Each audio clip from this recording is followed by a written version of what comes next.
물권편은 민법 중에서 제일 어려운 부분이에요. 제일 어려운 부분이고 판례도 굉장히 많고 당연하죠. 사람이 물건에 관한 권리 갖고 다툼의 대부분이 보면 재산 갖고 다투잖아요. 그죠? 결국은 싸우는 게 물권 아니면 채권 갖고 싸우는 거예요. 근데 다행히 이제 채권은 우리 시험범에서 조금 비껴 있고 물권이 전면적으로 있다 보니까 그 다툼의 양상도 굉장히 많고 버라이어티하고 거기에 대한 대법원의 판례도 버라이어티하고 하다 보니까 굉장히 어려운 내용들로 채워져 있습니다. 그래서 한 번에 이해한다는 건 우리가 흔히 말하는 원시적 불능이고요. 서너 번 봐야 그제서야 아 이게 이런 거구나 정도의 감을 좀. 그래서 누누이 말씀드렸죠. 6월 달까지는 점수 안 오릅니다. 민법은. 한 6월 말 7월 달쯤 가야 한 3, 40점대 나올까 그래요. 10월 달, 7월 달 가도요. 3, 40점대 안 나오는 분들도 거의 절반이 됩니다. 점수가 안 나와요. 민법은. 내가 공부를 좀 했는데도 불구하고 점수가 안 나와요. 그래서 민법은 내용을 아는 것도 중요하고 두 번째가 문제 푸는 기술, 스킬 그것도 훈련을 해야 돼요. 그래서 7, 8월 달 문제풀이 과정도 대단히 중요합니다. 그래서 보통 이제 7, 8월 달 문제풀이 가면 다른 과목들은 내용 요약해주고 문제 몇 개 이렇게 찝어서 탁탁탁 거기에 맞는 거 설명하고 끝이 납니다. 근데 민법은 그렇게 하면 안 되고요. 지문 하나하나를 뜯어드려야 돼요. 그래서 7, 8월이 제일 힘들어요, 제가. 문제와 지문 하나하나를 뜯어서 씹어갖고 여러분들을 드시게끔 해드려야 돼요. 그리고 여러분들도 시험장 가서 그런 식으로 문제 및 지문을 접근해야 답을 맞추지 여러분들 스스로 훈련해갖고는 절대로 안 됩니다. 민법은. 그만큼 좀 힘든 과목이에요. 그러니까 그런 과목이다라고 생각하고 처음부터 마음을 내려놓고 접근을 하셔야지. 야, 내가 민법이란 걸 공부했으니까 지금 한번 기출문제 풀어볼까 해가지고 괜히 기출문제 풀어봤다가 정신적 데미지만 이빠이 받고 공부할 의욕을 잃어버리고 말이죠. 나중에 가면요. 맨날 원장님 붙들고 맨날 하소연해요. 민법 어떻게요? 민법 어떻게? 원장님 하시는 상담의 대부분이 민법. 저한테는 또 안 오셔 이상하게. 원장님만 붙들고 늘어져. 민법을 모르면 저한테 오시면 되는데 또 제가 까칠하다고 또 소문이 나가지고 말이죠. 저한테는 또 잘 안 오세요. 오세요. 오시면 이제 뭐 힘이 되고 뼈가 되고 살이 되는 잔소리 해드릴 테니까. 근데 어쨌든 처음부터 그런 과목이다라고 생각하고 여유 있게 마음의 여유를 갖고 들으세요. 아시겠죠? 돌아서면 다 까먹어요. 다음 주까지 기억이 나면 참 좋은데 자 물권 총론 부분 보고 있고요. 그중에 기초 부분을 보고 있습니다. 물권이 뭔지 봤지요? 현존특정 독립의 물건을 직접적이며 절대적이며 독점적으로 사용 수익 처분하는 권리 그게 물권이었죠. 채권하고 구별을 좀 하자. 물권의 객체를 보고 있습니다. 그중에 일물일권주의를 보고 있고요. 일물일권주의가 뭔지 개념 잡았고요. 구체적으로 내용이 뭔지를 봤어요. 세 번째가 예외라고 그랬죠. 예외가 크게 세 가지라고 그랬죠. 그중에 첫 번째 예외가 뭐예요? 하나의 물건 일부에 물권이 인정되는 경우 그게 153페이지 동그라미 2번에 있죠. 하단에. 하나의 물건 일부에 별도의 물권이 성립되는 경우 153페이지. 자, 이것도 둘로 나누면 돼요. 하나가 일필토지 일부고요. 또 하나가 일통 건물 일부 이렇게 되겠죠. 그리고 일필토지 일부도 다시 두 가지로 쪼개죠. 하나가 토지 자체 일부가 있고요. 또 하나가 아까 토지의 일부로 취급하는 것들이 있었어요. 뭐? 건물 이외의 정착물. 그죠? 그게 나와요. 건물 이외의 정착물. 건물이 아닌 정착물. 이렇게 둘로 나눌 수 있게 되겠죠. 그러니까 여기에 각각 권리가 인정될 수 있다. 물권이 인정될 수 있다. 자, 그 중에 기억 A 토지 자체 일부에 용익물권이라는 게 성립할 수 있습니다. 여기서 말하는 용익물권은 타인의 부동산을 사용 수익하는 권리예요. 그리고 민법에 세 개가 마련이 되어 있습니다. 지상권, 지역권, 전세권. 그게 하나 있고요. 그것만 기억하고 첫 번째 줄만. 그 다음에 중요한 게 비죠.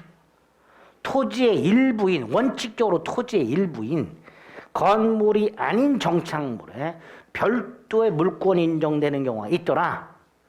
자, 그 중에 4가지. 수목의 집단. 예를 들어서 소나무 만그루 이런 걸 수목의 집단이라 하죠. 수목. 문화재 복원에 사용하는 금강송 한 그루 뭐 이런 거 수목. 미분리 과실. 사과나무에 달려있는 사과.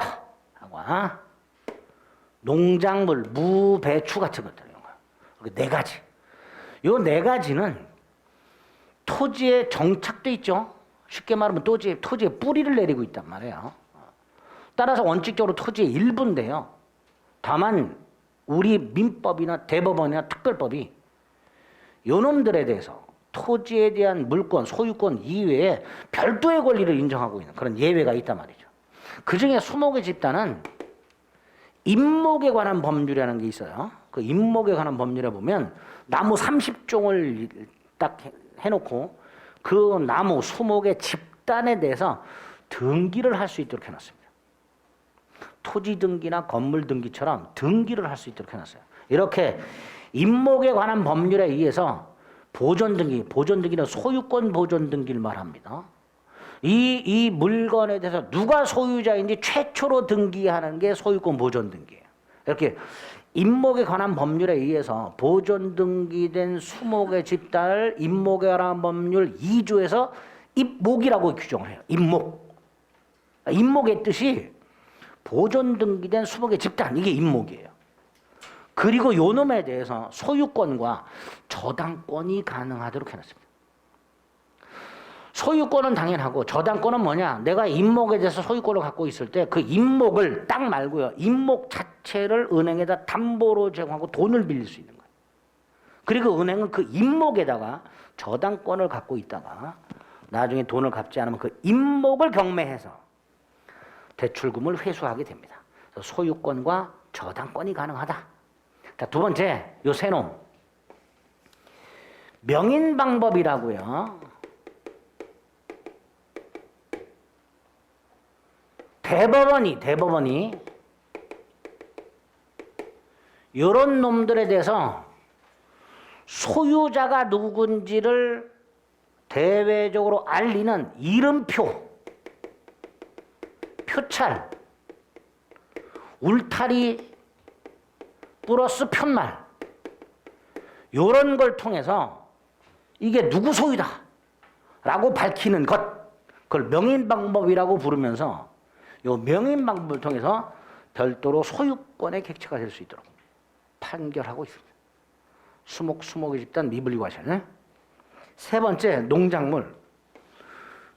요거는 우리 대법원이 꿋꿋하게 무조건 경작자에게 소유권을 인정합니다.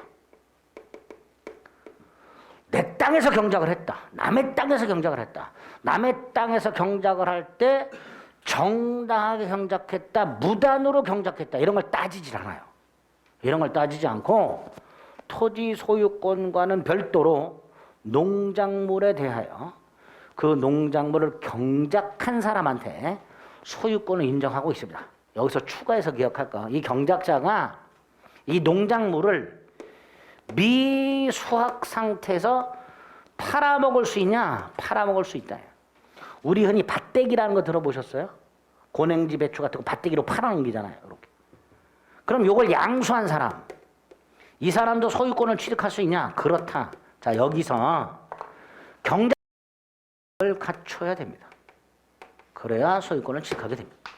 요거까지 기억을 하시면 돼요. 이게 첫 번째 예외가 됩니다. 여기서 집중해서 지문으로 출제를 합니다.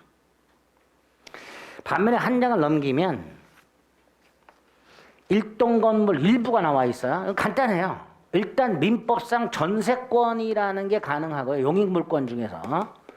지상권하고 지역권은 안 돼요. 지상권하고 지역권은 토지만을 객체로 하기 때문에. 그래서 용익물권 중에 전세권이 가능하고요. 5층 건물에 3층에만 전세권 설정할 수 있고요. 그 다음에 아파트 같은 경우에 보면 한 동 아파트 각 코마다 소유권이 있죠. 일동 하나의 건물 각 호마다 소유권이 있단 말이에요. 그걸 구분 소유권이라고 합니다. 이런 식으로 일동 건물 일부의 전세권과 구분 소유권이 가능하다. 뭐 이런 예외를 기억해 주시면 되겠습니다. 여기까지가 제일 중요하고요. 두 번째 예외가 뭐죠? 여러 개의 물건에 하나의 물권이 인정되는 경우, 여러 개의 물건에 하나의 물권이 인정되는 경우는 그럴 필요가 있어서 인정하는 거예요. 예를 들어서요, 갑이 양돈장을 운영해요. 요 양돈장 두 개를 운영해. A 양돈장이 있고 B 양돈장. 근데 요 A 양돈장에 100마리가 들어있고, 요거를 담보로 제공하고 돈을 빌려.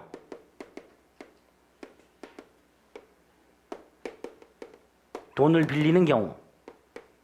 빌릴 수 있어야 되죠. 내가 돈이 필요해. 담보를 제공할 게 돼지밖에 없어. 그럼 돼지를 담보로 제공하고 돈을 빌려야 될 거예요. 그런데 돼지는 동산이죠. 동산을 담보로 제공하고 돈을 빌리는 방법, 전당포가 있죠. 전당포, 다이아몬드 반지, 밍크코트, 자동차 이런 거 갖다 맡기고 돈 빌리잖아요. 근데 동산을 담보로 제공하고 돈을 빌리는 전당포를 가만히 생각해보면 동산을 맡겨야 되죠. 맡겨야 돼요. 다이아몬드 갖다 맡기고, 밍크코트 갖다 맡기고, 자동차 맡기고 돈을 빌린단 말이에요. 그리고 전당포 주인은 돈을 갚으면 물건을 돌려준단 말이죠. 그럼 똑같이 요놈도 100마리를 갖다 맡겨야 돼요. 100마리를 몰고 전당포 주인한테 돼지를 100마리를 맡기고 돈을 빌려야 되는데 불가능하죠. 그래서 당사자가 어떻게 계약을 하냐 하면 100마리는 안 맡겨요. 얘한테 맡기지 않아. 얘가 계속 길러요. 기르되 만약에 돈을 못 갚게 되면 요 100마리의 소유권을 넘겨줘요. 얘한테. 요렇게 약속을 해요. 갑이 자신의 양돈장 을을 불러갖고, 야 봐라, 100마리 있지? 요 100마리를 내가 담보로 돈을 좀 빌려달라. 그럼 을은, 야 네가 돈 안 갚으면 나는 어떻게 해? 내가 돈을 못 갚게 되면 요 100마리 요대로 소유권 너한테 넘겨줄게. 요런 식으로 돈을 빌리는 경우가 생겨요. 요런 식으로. 그러면 을의 입장에서는 갑이 돈을 갚지 않으면 요 돼지 100마리의 소유권을 취득함으로써 자신이 빌려준 돈을 회수하는 거예요. 돼지 100마리를 소유권을 취득함으로써 빌려준 돈을 회수하는 거예요. 쉽게 말하면 돈 빌려줬고 돼지로 회수하는 거예요. 요런 권리를 동산 양도 담보권 이렇게 불러요. 무슨 담보권? 동산 양도 담보권. 즉 채무자가 돈을 갚지 않으면 채권자가 그 담보물의 소유권을 취득하는 권리, 이런 걸 양도담보권이라 하고요. 객체가 동산이면 동산양도담보권이라고 부르는 거예요. 요거 우리 대법원이 인정하고 있는 물권입니다. 자, 여기서 무슨 문제가 생겨요? 돼지가 100마리죠. 그럼 일몰일권주의에 의하면 양도담보권도 100개여야 되죠. 그런데 여기서 우리 대법원이 증감 변동하는 물건, 돼지는 장소, 그 종류, 그 수량, 요걸 지정을 하면, 장소와 종류와 수량을 정하면 그게 마치 하나의 물건처럼 특정이 된다. 하나의 물건처럼. 그거를 집합물이라고 불러요. 무슨 물? 집합물. 장소, 종류, 수량을 지정하는 방법을 통해서 증감 변동하는 동산 여러 개를 마치 하나의 물건처럼 취급. 이걸 뭐라 한다? 집합물. 따라서 전체 하나의 동산 양도담보권이 성립하게 됩니다. 돼지 100마리인데 하나의 동산 양도담보권이 성립하는 거예요. 그래서 일물 일권주의의 예외가 됩니다. 여기서 두 번째로 문제가 되는 게, 갑이 요 100마리 중에서 다 자란 성돈 50마리를 내다 팔고 새끼 돼지 50마리를 넣었어요. 그럼 이 안에는 여전히 몇 마리가 있어요? 100마리가 있죠.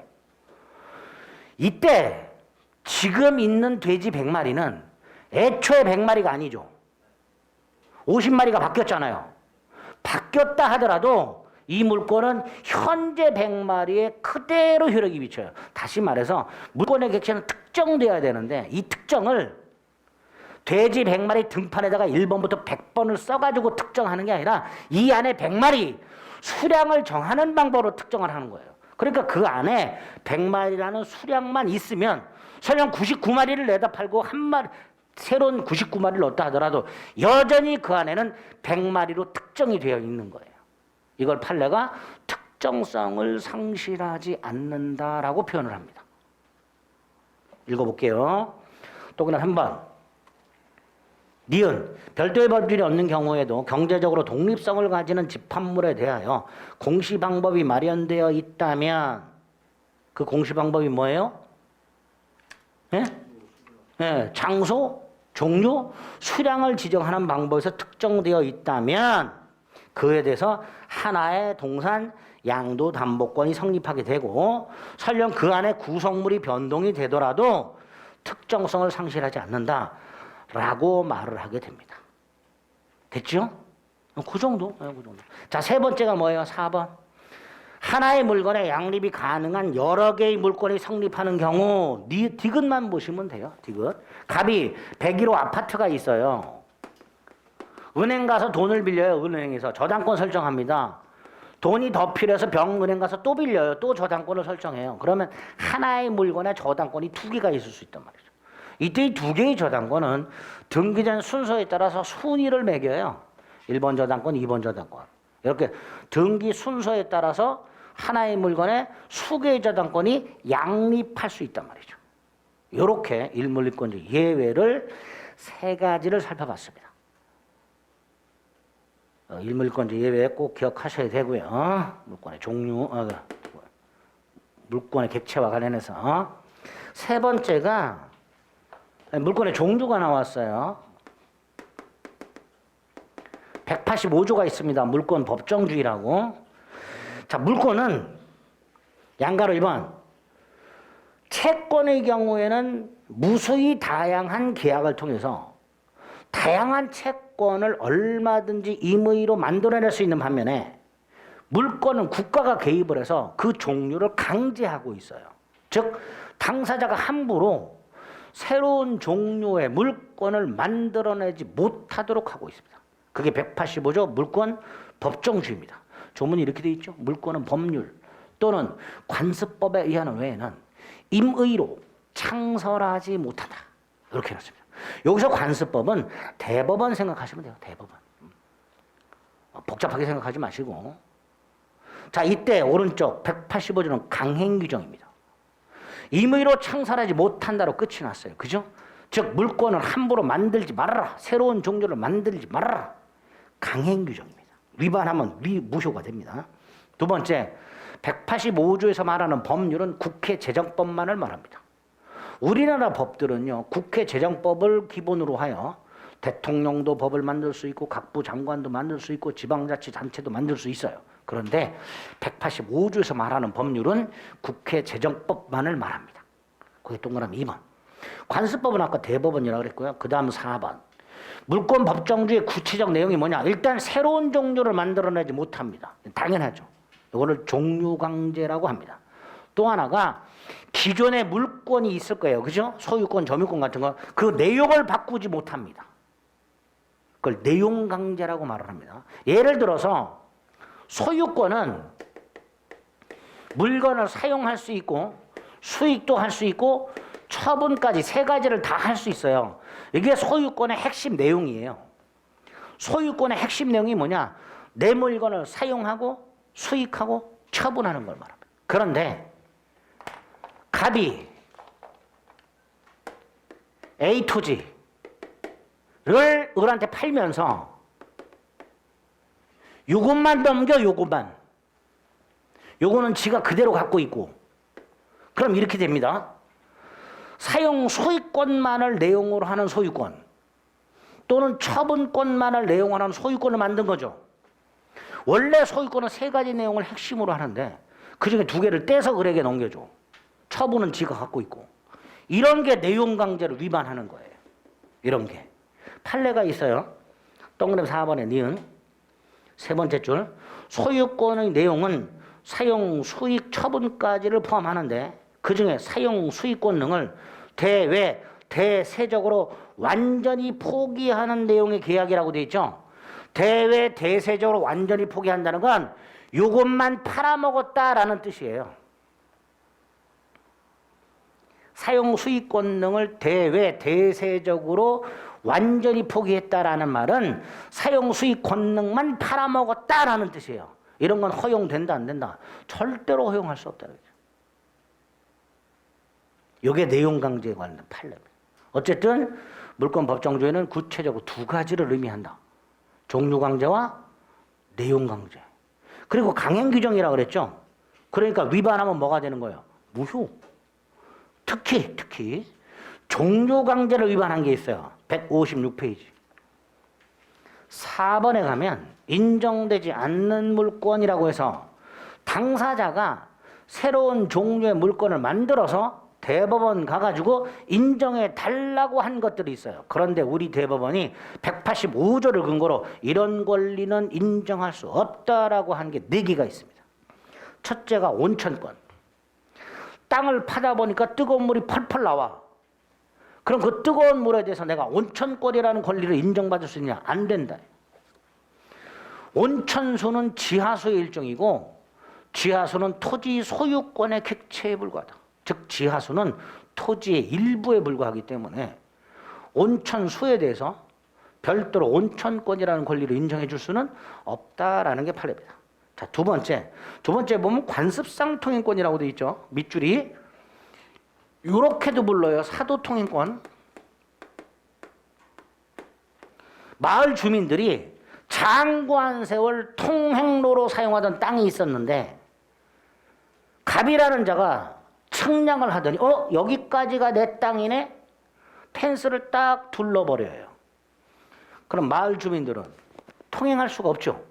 그래서 마을 주민들이 주장합니다. 법원을 가서.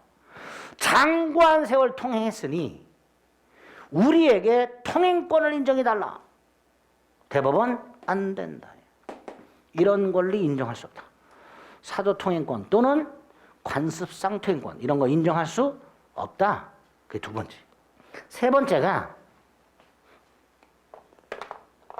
갑이 101호를 팔아요. 우리한테. 자, 열세를 넘겨서 얘가 현재 101호에 거주하고 있어요. 점유하고 있다라고 말을 해요. 그런데 아직 등기는 이전받질 않았어요. 소유권 등기는. 우리민법 186조에 의하면 매매 등을 통하여 부동산에 관한 권리를 취득하려면 반드시 등기를 이전받도록 하고 있습니다. 그런데 이 101호 등기부에는 여전히 소유권자가 갑으로 되어 있어요. 자, 이때 자, 첫째, 세금 누가 낼까요? 이 101호에 부과된 재산세 같은 거 누가 낼까요? 세금 납부 통지서가 누구 이름으로 날아올까요? 갑의 이름으로 날아오겠죠. 근데 갑이 세금을 낼까요? 을한테 주겠죠. 야, 너 왜 아직 등기 안 넘겨갔어? 임마. 나한테 왔잖아. 네가 내. 얘가 낼 거예요. 을은 당연히 지가 내겠죠. 뭐라고 생각하고? 이 아파트는 내 거다라고 생각하고. 그런데 등기를 안 했어요. 그래서 을이 뭘 주장하냐? 야, 나는 등기 안 했으니까 아직 이 아파트에서 법적인 소유권은 없지만 무슨 소유권? 법적인 소유권은 없지만 사실상 내 거다.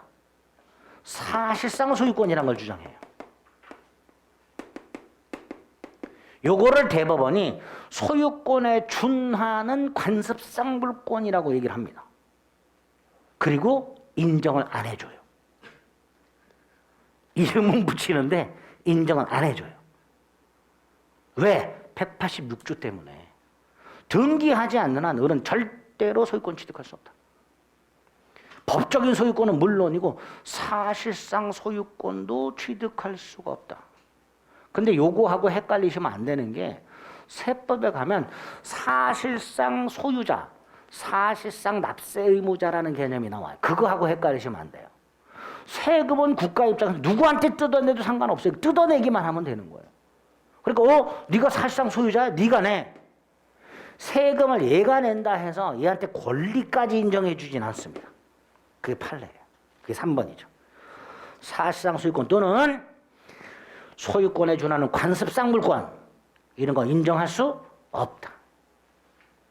그나마 1번, 2번, 3번은 주장해 볼 수는 있죠. 4번이 제일 웃기죠.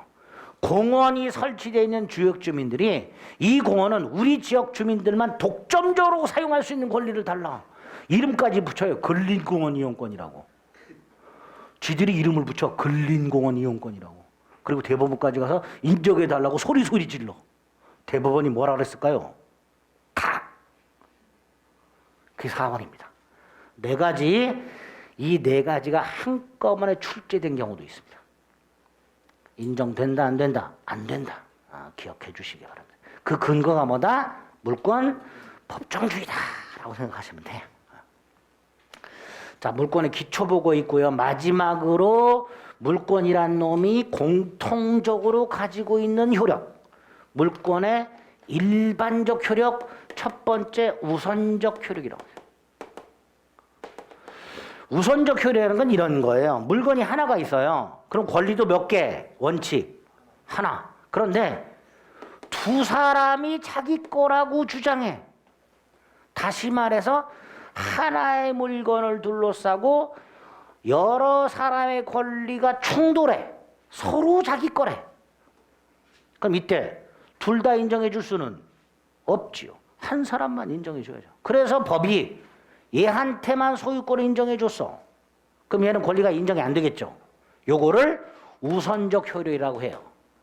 일본 이권주의 원칙상 하나의 물건에 수개의 권리가 충돌할 때 하나의 권리가 다른 권리보다 우선해서 인정되는 효력. 이거를 우선적 효력이라고 합니다. 당연히 그렇게 해야죠. 일본 이권주의가 있으니까. 여기서 문제되는 게 뭐예요? 어떤 권리가 우선하는가. 그 기준이 문제예요. 두 가지 경우의 수가 있습니다. 하나가 같은 종류의 물건끼리 충돌하는 경우. 소유권과 소유권, 지상권과 지상권, 저당권과 저당권 이렇게 동종류의 물건이 충돌하는 경우 있을 수 있겠죠. 자, 이럴 때는 대원칙이 먼저 성립한 권리가 우선. 성립선후 이러면 먼저 성립한 권리가 우선한다. 자, 여기서 성립 여부는 뭘 가지고 판단하느냐? 부동산 물권은 등기선후, 동산 물권은 점유선후. 부동산 물권은 등기 먼저 한 자가. 그래서 우리 이중매매도 등기 먼저 한 자가 소유권 취득한다 그러죠. 지상권도 먼저 등기한 자가 우선하고요. 저당권도 먼저 등기한 자가 1순위가 되는 거예요. 동사는 먼저 차지한 사람, 버스나 지하철 자리 났어. 엉덩이 먼저 들이밀은 사람. 먼저 차지한 사람. 내가 앉으려고 그랬는데 저기서 가방이 날라와서 떨어졌어. 그분, 가방 던진 분. 그 사람에게 우선권이 있는 거예요. 이렇게 부동산 물권은 등기선후, 동산 물권은 점유 먼저 한 자가 우선하는데 법에서는 예외가 더 중요하다고 그랬죠. 예외 두 가지 기억하셔야 돼요. 하나는 점유권이라는 물권입니다. 이 점유권은 우선적 효력이 없어요. 다시 말해서 다른 물권과 사이좋게 병존이 가능합니다. 또 하나는 소유권과 소유권을 제한하는 제한물권. 예컨대 갑토지 소유권과 의뢰지상권 충돌할 때 언제나 이 제한물권이 우선합니다. 제한물권은 개념 자체가 소유권을 제한하는 물권이에요. 그래서 소유권과 제한물권이 충돌할 때는 언제나 제한물권이 우선하는 그런 예외가 있게 됩니다. 그 두 가지 예외를 기억하시고요. 자, 두 번째가 물권과 채권이 충돌하는 경우. 그런데 물권은 객체가 물건이고 채권은 채무자의 행위라 그랬죠. 돈을 갚아라 그랬어요. 그 채무자가 돈을 갚는 것.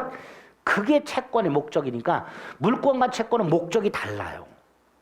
다르니까 하나를 둘러싸고 다투는 건 있을 수 없어요, 원래. 즉 물권과 채권이 충돌하는 경우는 이론상으로는 있을 수가 없어요. 근데 현실적으로 충돌하는 경우가 생긴다고 그랬습니다.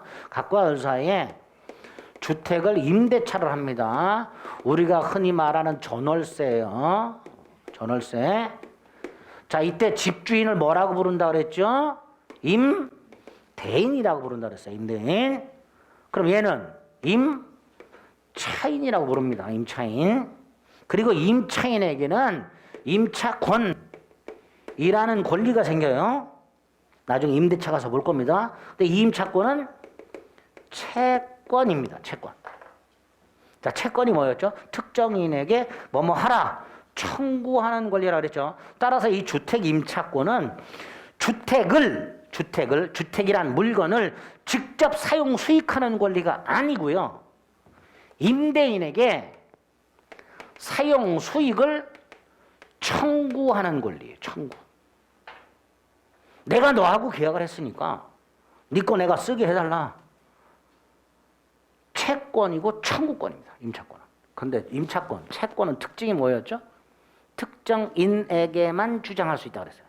결국 을은 임차권을 누구한테만 주장할 수 있다. 갑에게만 주장할 수 있다. 이거를 아까 상대적이라 그랬죠.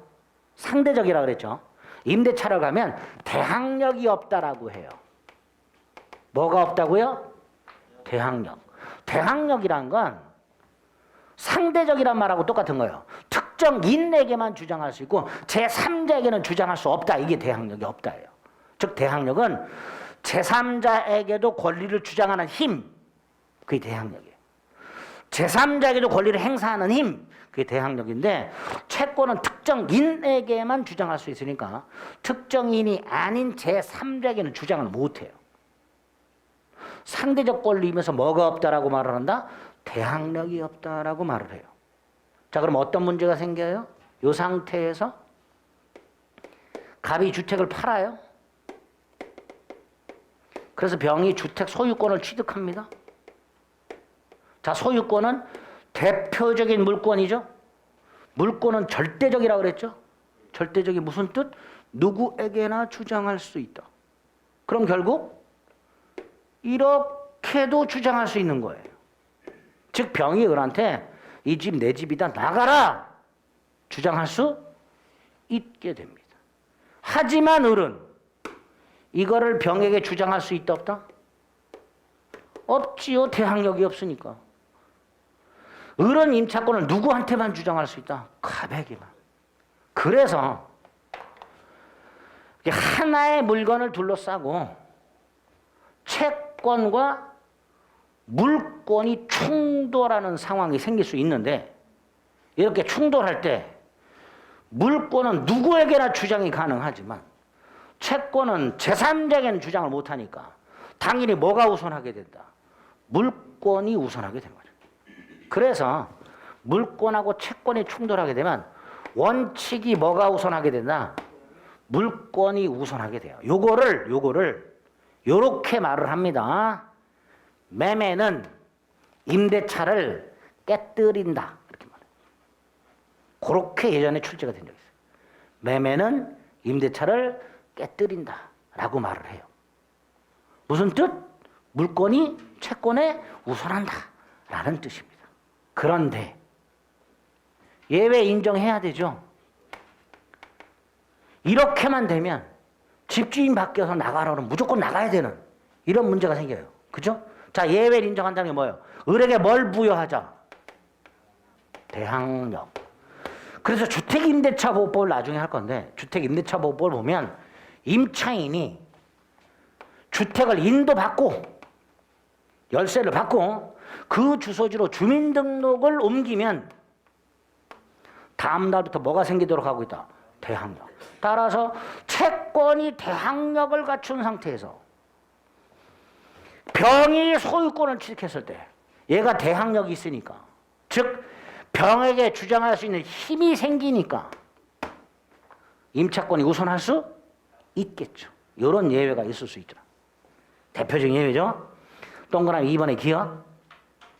부동산 임차권 같은 채권이 등기 등을 통해서 대항력을 갖출 수 있고 주택임대차 등이 인도나 주민등록을 통해서 대항력을 갖출 수 있게 되는데 이렇게 채권이 대항력 즉 제3자에게 주장할 수 있는 힘을 갖춘 경우에는 그 이후에 소유권을 취득한 자에게 주장할 수 있으니 채권이 우선하는 예외가 있을 수 있다. 그죠? 그게 첫 번째 예외고요. 두 번째 예외는요. 이런 거 없이도 일반 채권자가 저당권자와 같은 담보 물권자보다 먼저 배당을 받는 경우가 있어요. 목적물 경매 대가로부터 일반 채권자가 원래는 경매가 되면요. 저당권자와 같은 담보 물권자들을 먼저 배당을 해주고 남는 게 있으면 일반 채권자에게 배당을 해주는 게 원칙이에요. 그런데 일반 채권자들 중에서 지극히 예외적으로 저당권자와 같은 담보 물권자보다 먼저 배당을 받는 권리들이 있어요. 이런 것들은 이런 것도 필요가 없단 말이죠. 그게 니은이죠. 성립 선호와 관계없이 채권이 우선하는 경우 대단히 예외적이겠죠. A. 목적물이 경매된 경우 경매 대가에 대해서 그 목적물에 대한 담보 물권자와 일반 채권자가 서로 나 배당해 주세요라고 충돌할 때 원칙적으로 담보 물권자가 먼저 배당을 받고 잉여 남는 게 있으면 일반 채권자가 배당을 받기 때문에 이 경우에도 담보 물권이 일반 채권보다 우선하는 거예요. 하지만 B.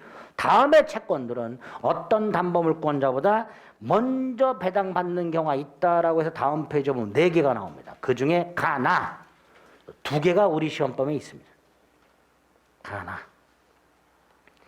가는 주택임대차법 가서 볼 거고요. 나는 저당권 가서 볼 겁니다.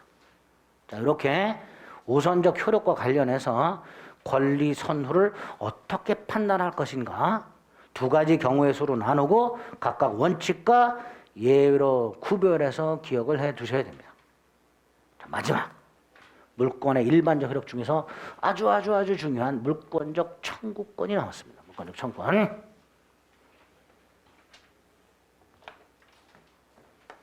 자, 일단 물권적 청구권은요. 청구권인데 물권에서 파생됐다 그래서 물권적 청구권이라고 부르는 거예요.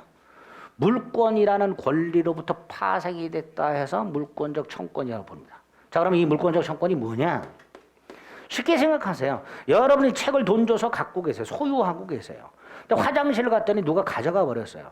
그럼 나는 돌려받을 때까지 책을 사용할 수가 없잖아요. 책을 사용할 수 없다라는 건 소유권이라는 물권의 행사가 침해되고 있는 거예요. 그죠? 자, 그럼 어떻게 해야 돼요? 가서 돌려달라고 해야 되겠죠. 이게 물권적 청구입니다. 이게. 읽어볼게요. 물권은 누구에게나 주장할 수 있기 때문에 누구에 의해서도 침해될 수 있다. 이때 물권의 내용이 누군가에서 침해되었을 때 그 침해한 사람이 누군지 왜 침해했는지를 따지지 않고 침해당한 물권을 회복하기 위한 권리가 필요하게 된다. 이번 예를 들어서 갑소유 물건을 을이 가져갔다. 당연히 갑은 을에게 내 거 돌려달라고 할 수 있다. 이게 물권적 청구권이다. 이게 물권. 힘으로 뺏으면 안 되니까. 두드러 패고 뺏으면 안 되니까. 권리를 인정해 주자 해서 마련된 게 물권적 청구권이 됩니다. 3번 3가지가 있습니다. 물권적 반환 청구권, 물권적 방해 제거 청구권, 3번째 물권적 방해 예방 청구권이라고 있어요. 그러면 물권적 청구권은요. 물권이 침해당하거나 방해당하는 경우뿐만 아니라 방해당할 염려가 있는 경우에도 인정되는 거죠. 이게 방해 예방 청구권이니까. 그죠? 이런 식으로 질문이 나온 적이 있어요. 물권적 청구권은 물권이 현실적으로 침해당하거나 방해되는 경우에만 인정된다. 틀렸죠? 방해당할 염려가 있는 경우에도 인정이 됩니다. 방해당할. 우리 민법이 3종류를 만들어 놨기 때문에 반환 청구권, 방해 제거 청구권, 방해 예방 청구권. 요 3가지 종류의 물권적 청구권을 점유권에 규정해 놨고요. 점유권. 나중에 뒤에서 봅니다. 소유권에도 규정을 해놨어요. 즉, 두 세트를 규정해놨습니다. 우리 민법이. 두 세트. 점유권에 기초한 반환청권이 204조입니다. 나중에 점유권 가서 볼 거예요. 방해 제거 청권이 205조고요. 방해 예방 청권이 206조입니다. 그런데 소유권에 가면 또 있어요. 213조 소유물 반환 청구권과 214조 소유물 방해 제거 및 방해 예방 청권, 이렇게 총 3종류 두 세트를 규정해 놓고 있습니다. 문제는 물권이 점유권과 소유권만 있는 게 아니죠. 더 있어요. 지상권, 지역권, 전세권, 유치권, 질권, 저당권. 그러면 이 두 개의 권리를 제외한 다른 물권, 이 침해되면 어떻게 될까? 규정이 없다 그랬죠. 규정은 요거만 있어요. 그럼 이건 어떻게 되나? 소유권에 있는 걸 갖다 쓰라고 돼 있어요. 소유권에 기초한 213조와 214조를 적용해라. 요거를 준용이라고 합니다. 준용. 어떤 조문을 여기에 적용해라 라고 규정하는 것을 준용이라고 합니다. 준용. 즉 지상권, 지역권, 전세권 등은 따로 물권적 청구권을 규정하고 있지를 않고 소유권에 기초한 213조와 214조를 적용하라고 규정을 두고 있어요. 소유권에 있는 걸 빌려 쓴다고 생각하시면 돼요. 조문을. 그런데 여기서 조심할 게 두 개가 있습니다. 자, 158페이지 밑에 종료 1번, 2번을 말씀드린 거고요. 오른쪽 159페이지 1번, 2번 묶어서 요 다른 물권 중에서 유치권이라는 권리와 질권이라는 권리는 소유권에 기초한 물권적 청구권을 적용하라 라는 규정이 없어요. 유치권과 질권에 대해서는 준용 규정이 없어요. 준용 규정이 없다라는 건 요 두 가지 권리는 설령 침해되더라도 물권적 청구권을 행사할 수가 없다라는 뜻이에요. 법적으로는. 그런데 우리 대법원이 요 놈은 해석상 인정해 줍니다. 질권에 대해서는 규정은 없지만 질권이 침해되었을 때, 전당포 주인의 권리가 침해됐을 때 물권적 청구권을 인정해 줍니다. 그래서 우리 아저씨라는 영화에서 원빈이 전당포 주인이잖아요. 카메라 뺏겼을 때 돌려달라고 했어. 해석상 인정해 줘요. 반면에 요 놈은 인정이 안 됩니다. 물권적 청구권이. 자, 유치권은 나중에 유치권에서 보시겠지만 유치권이라는 권리가 침해가 되면요, 반드시 점유권도 침해가 돼요. 유치권이라는 권리가 침해가 되면 반드시 점유권도 침해가 되기 때문에 유치권이 침해되면 점유물 반환 청구권 이거 행사하면 돼요. 즉 유치물 반환 청구권 따위를 굳이 인정할 필요가 없어요. 그래서 유치권은 자체는 물권적 청구권이 인정되지 않습니다. 두 번째가 지역권이라는 물권과 저당권이라는 물권이 있는데요. 이 두 놈은 물건을 점유하지 않아요. 물건을 지역권의 객체, 저당권의 객체를 점유하지 않아요. 점유하지 않으니까 뺏길 일은 없어요. 그러니까 나한테 돌려달라고 할 일도 없겠지. 그래서 이 두 놈은 213조는 준용하지 않고 14조만 준용합니다. 다시 말해서 지역권이라는 물권과 저당권이라는 물권은 물권적 청구권 자체는 인정이 되지만 반환 청구권은 인정이 안 된다는 거. 정확하게 기억하시다. 방해 제거 청구권과 방해 예방 청구권만 인정이 됩니다. 여기서 반환이 뭐고 방해 제거가 뭐고 나중에 할 거예요. 일단 요렇게 딱 동그라미 1번, 2번, 3번까지를 기억합니다. 4번은 나중에 점유권 가서 볼 겁니다. 우리 민법이 지금 여기 보세요. 점유권에 기초한 물권적 청구권과 소유권에 기초한 물권적 청구권을 따로 규정하고 있죠. 왜 따로 규정해 놨을까? 요건도 다르고 효과도 다릅니다. 이건 나중에 이제 점유권을 봐야 조금 이해가 됩니다. 그래서 따로 규정해 놨다. 따라서 소송도 별개예요. 예를 들어서 점유물 반환 청구 소송과 소유물 반환 청구 소송. 자, 점유물 반환 청구 소송을 점유권의 기초에 따라서 점유의 소 이렇게 부르고요. 소유권에 기초한 소유물 반환 청구 소송을 본권의 소 이렇게 불러요. 점유권에 기초한 소송, 소유권 등 본권에 기초한 소송, 각각 점유의 소, 본권의 소라고 부르는데 이 소송이 별개의 소송이에요. 별개의 소송. 아니다. 있자. 있자. 4번은 잊으세요. 1, 2, 3번만 표정 보니까 괜히 얘기했어. 4번은 나중에 점유권 보고 나서. 어쨌든 종료와서 그 1번, 2번, 3번 세 가지는 정확하게 기억을 해 두셔야 됩니다. 그 다음에 물권적 청구를 해서 중요한 게 성질입니다. 자, 유형을 봤고요. 성질인데요. 물권적 청구는 물권으로부터 파생됐죠. 그러니까 물권의 성질이 있어요. 누군가에게 뭘 청구하는 거죠. 채권의 성질도 있어요. 물권의 성질도 있고 채권의 성질도 있는데 채권은 청구하는 거니까 이해가 되는데 이 물권의 성질이라는 게 뭐냐? 물권적 조건이 물권이라는 게 물건을 사용수익 처분하는 거잖아요. 그걸 말하는 거냐? 그게 아니고요. 물권과 운명을 같이 한다. 자, 여기서 물권과 운명을 같이 한다. 요거 가지고 이야기 판례인데요. 갑소유 땅에 을이 무단으로 건물을 지었어요. 무단. 이 건물 누구 소유일까요? 을 소유입니다. 건물은 그 건물을 신축한 자가 소유권을 원시 취득합니다. 결국 갑소유 땅, 을 소유 건물이 있는 상태인데 무단이잖아요. 따라서 갑의 입장에서는 을의 건물로 인하여 토지 소유권이 방해당하고 있는 상황이에요. 그러니까 갑은 을을 상대로 방해당하고 있는 토지 소유권을 회복해야 되잖아요. 그래서 갑이 을을 상대로 행사하는 게 두 가지예요. 철거 청구권하고 토지 반환 청구권. 요 토지 철거 청구, 건물 철거 청구권이 토지 소유권 방해 제거 청구권이고요. 반환 청구권이 요거죠. 그죠? 결국 갑은 토지 소유권에 기초하여 을을 상대로 물권적 청구권을 행사할 수 있게 됩니다. 그런데 갑이 땅을 팔아요.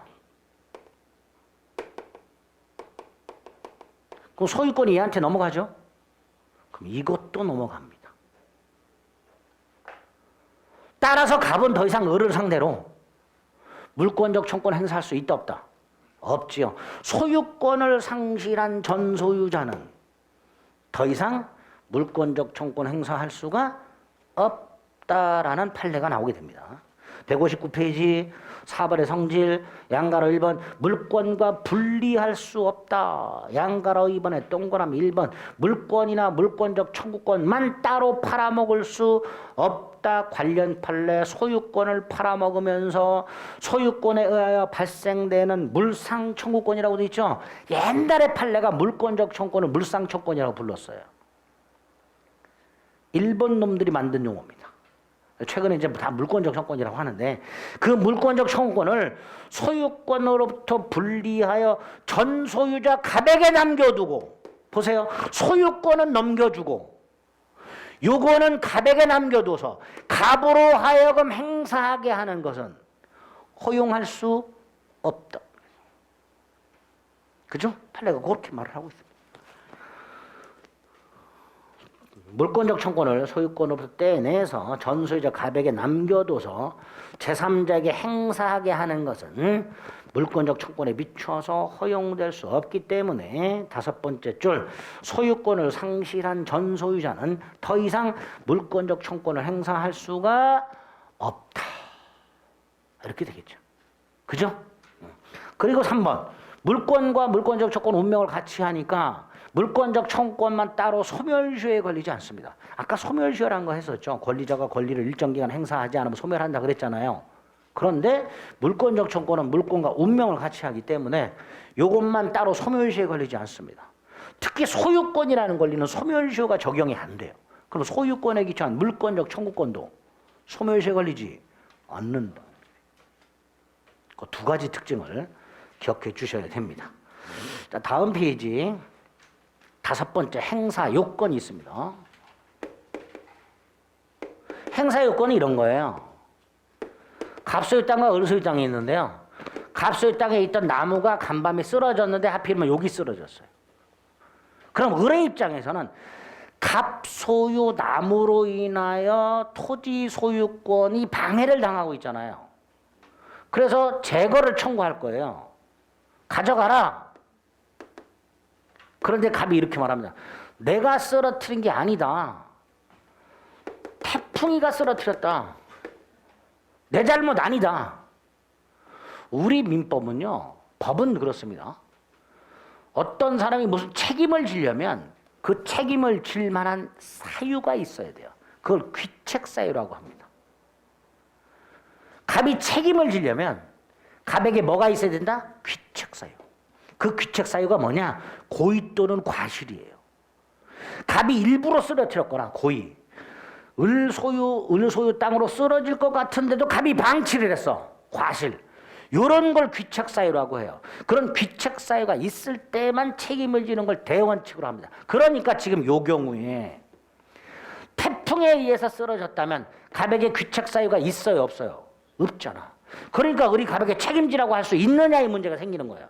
그런데 우리 대법원은 물권적 청구권만은 을의 입장에서 봤을 때 소유권이 침해되는 원인, 태풍에 의해서 쓰러졌다. 갑에게 잘못이 없죠. 불가항력적 침해. 반대로 갑이 일부러 쓰러뜨렸다. 갑이 부주해서 쓰러졌다. 갑의 고의과실. 이 침해 원인을 묻지 않고 물권적 청구권을 행사할 수가 있다. 이게 행사 요건이에요. 즉 물권적 청구는 물권이 침해당하거나 방해당하거나 방해당할 염려만 있으면 그 원인을 불문하고 불가항력적이든 침해자의 고의과실이 있든 그걸 불문하고 물권적 청구권을 행사할 수 있다라고 얘기하게 됩니다. 두 번째, 이런 경우 갑의 잘못으로 인하여 나무가 쓰러져서 을이 땅을 사용 못하는 손해가 생겼죠. 그러니까 당연히 을은 나무 가져가라 외에 손해배상도 청구하고 싶을 거예요. 손해배상 청구. 요때는 나눠야 되죠. 불가항력적 침해의 경우에는 갑에게 잘못이 없으니까 잘못 없는 놈한테 손해배상을 청구할 수는 없겠죠. 반면에 갑에게 잘못이 있으면 손해배상은 따로 청구할 수 있겠죠. 그래서 물권적권 행사 요건과 관련해서 이런 표가 만들어져요. 이런 표가 만들어지고 요 표 가지고서 출제되는 세 가지 지문을 생각하셔야 돼요. 요 표 가지고 출제될 수 있는 세 가지 지문을 생각하셔야 되는데, 첫째가 물권적 청구는 침해 원인을 묻지 않고 인정된다. 두 번째, 침해 원인이 침해자의 고의과실이 있다면 물권적 청구권 외에 손해배상 청구권도 인정이 된다. 이게 두 번째. 세 번째, 불가항력적 침해라면 물권적 청구권만 인정이 되고 손해배상 청구권 인정이 되지 않으니까 물권적 청구권이 손해배상 청구권을 항상 수반하는 것은 아니다. 세 번째 지문이 제일 까다로워요. 물권적 청구권이 언제나 손해배상 청구권을 수반하는 것은 아니다. 그런 지문들이 출제가 됩니다. 세 번째 지문이 조금 까다롭습니다. 행사 요건과 관해서 기억하시고, 이 그림 가지고 떠올릴 수 있으면 돼요. 침해 원인 불문하고 인정된다. 침해자의 고의과실이 있다면 물권적 청구권 외에 손해배상 청구권도 인정된다. 마지막 요거. 요 경우에는 물권적 청구권만 인정되니까 물권적 청구권이 손해배상 청구권을 수반하는 것은 아니다. 그 정도의 지문들을 생각해 주시면 돼요. 자, 6번 물권적 청구권 행사와서 누가 행사한다 그랬죠? 현재 물권자가. 그죠? 그래서 아까 뭐랬어요? 소유권을 상실한 전 소유자는 더 이상 물권적 조건 행사할 수가 없다. 그 다음 상대방이 나왔습니다. 자, 그 상대방 관해서는 오른쪽 판례가 좀 많은데 이건 나중에 점유권하고 소유권하고 볼 거예요. 일단 상대방은 누구냐? 현재 침해하거나 방해하거나 방해할 염려가 있는 자라고만 생각하세요. 이 상대방은 나중에 점유권에 가면 요놈 204조 점유물 반환 청구권, 소유권에 가면 요놈 소유물 반환 청구권, 요 상대방을 구별해야 돼요. 즉 물권적 조건의 상대방은 구체적으로 그 물권적 조건이 뭐냐에 따라서 상대방이 달라져요. 그러니까 지금 세부적으로 상대방이 뭔지를 생각하시면 안 됩니다. 그냥 현재 침해자라고 생각하시면 돼요. 160페이지 밑에 물권적 청구권의 상대방은 현재 점유자, 여기까지만 딱 기억하세요. 현재 점유자. 그리고 구체적으로 나중에 204조의 점유물 반환 청구권의 상대방과 213조 소유물 반환 청구권의 상대방을 따로 기억하셔야 됩니다. 그리고 그와 관련된 게 오른쪽 판례에 관련된 거예요. 이건 나중에 사례 형태로 점유권, 소유권 보고 나서 한꺼번에 정리를 해드릴 겁니다. 됐죠? 자, 마지막으로 보셔야 될 게 오른쪽 밑에 가면 다른 권리와의 관계라고 되어 있는데 그 다른 권리와의 관계 중에서 양가로 1번 계약상 청구권과의 관계를 이해하셔야 됩니다. 자, 각과 을 사이에 임대차 계약이 있어요. 이게 종료가 돼요. 그럼 갑은 을에게 물건 돌려달라. 반환 청구권이 있겠죠. 그죠? 여러분이 물건을 누군가에게 빌려줬는데 시간이 지났어요. 그럼 여러분은 당연히 그 사람한테 안 돌려주면 돌려달라고 청구할 거 아닙니까? 반환 청구권이 있을 거예요. 그죠? 이 반환 청구권이 두 종류가 생겨요. 하나가 계약에 기초한 요 임대차 계약에 기초한 반환 청구권이 하나 있고요. 또 하나가 갑이 이 물건의 소유자겠죠. 돌려받아야 되죠. 소유권에 기초한 물권적 청구권 두 가지가 생겨요. 계약 관계가 종료가 되면 내 물건을 말없이 가져갔을 때는 물권적 청구권만 인정이 되지만 계약 관계에서 물건을 건네줬어. 끝났어. 돌려받아야 돼. 이때 안 돌려주면 반환을 청구하게 되는데 그 반환 청구권이 두 종류가 생긴다는 거예요. 임대차 계약에 기초한 반환 청구권과 갑이 물건을 소유하고 있을 테니까 소유권에 기초한 반환 청구권 두 가지가 생기게 됩니다.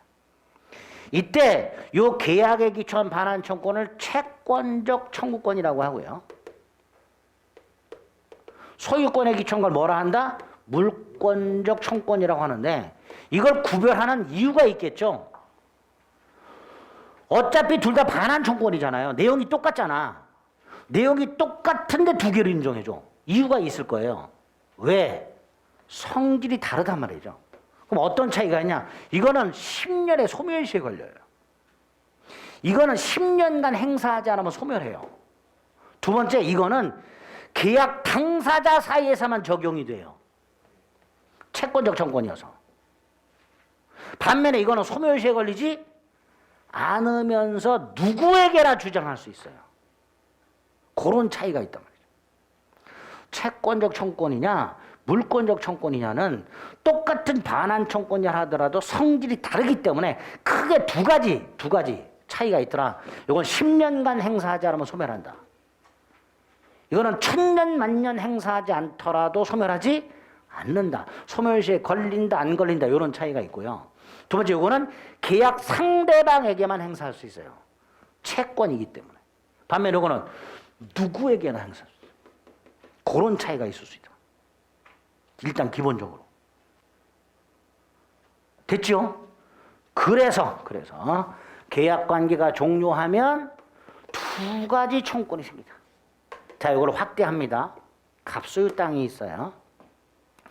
갑이 을로부터 돈을 빌리고요. 여기다가 을이 저당권을 갖고 있습니다. 저당권. 자, 이 상태에서 돈을 갚아요. 그러면 채권 소멸합니다. 돈을 갚으면 채권이 소멸해요. 채권이 소멸하면 요것도 소멸을 해요. 문제는 요 땅 등기부에 요게 등기가 되어 있어요. 그럼 돈을 갚고 저거 말소시켜야 돼요. 자, 을이 스스로 말소시켜주면 좋은데 말소를 안 하면 갑은 을에게 말소 등기를 청구할 수 있습니다. 갑이 을에게 돈을 갚고 말소해라 청구할 수 있어요. 이 말소 청구권이 두 종류예요. 하나가 갑과 을이 처음에 계약을 할 때 돈을 빌려주고 저당권을 설정하는 계약을 할 때 돈 갚으면 말소하기로 했겠죠. 즉 계약상 말소등기 청구권이 하나 있어요. 계약상 말소등기 청구권이 하나 있고요. 또 하나가 이거와는 상관없이 갑이 돈을 갚았음에도 불구하고 등기가 말소되지 않고 있으면 갑은 소유권 행사가 방해를 받아요. 다른 곳 가서 대출 받으려고 해도 저당권 등기 안 해줘요. 그러니까 얘는 소유권의 기초에서도 말소 등기를 청구할 수 있게 됩니다. 결국 갑이 을로부터 돈을 빌리면서 을의 이름으로 저당권 설정 등기를 해놓은 상태에서 갑이 을에게 돈을 갚으면 갑은 을을 상대로 말소 등기를 청구할 수 있는데 두 가지가 생긴다. 갑과 을의 계약이 있었잖아요. 계약에 기초한 말소 등기 청구권과 토지 소유권에 기초한 말소 등기 청구권. 요까지 됐죠? 자, 요 상태에서 땅을 팔아. 소유권이 넘어가면 뭐도 넘어가요? 요것도 넘어가죠. 근데 이건 넘어가요, 안 넘어가요? 이거 넘어가요, 안 넘어가요? 이건 안 넘어가요. 왜? 을하고 병이 계약을 한 건 아니다 말이죠. 그죠?